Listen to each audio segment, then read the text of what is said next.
Ngayon ay atin itong dudurugin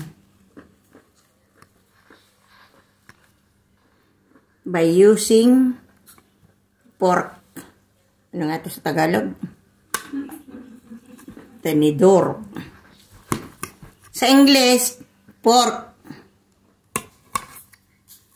Sa Italiano?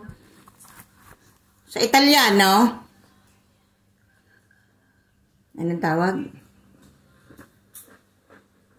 Ano ang tawag sa Italiano sa tenedor? Porchetta. Porchetta. Pag malaki, porchetto.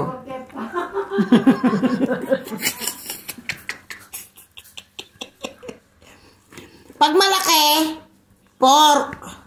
Pag maliit, porchetta. Pag marami, porchete.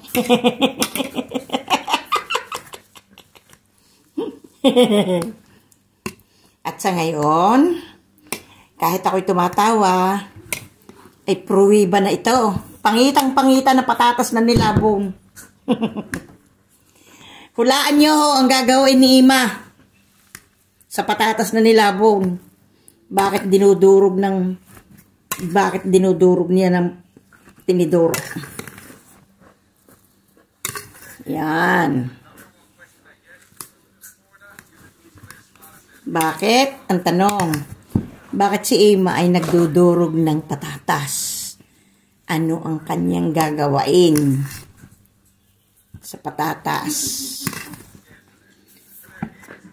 Sinong matalinong makakapanghula? Hanggang dito na lamang. Hula-hula pag may time. Yan.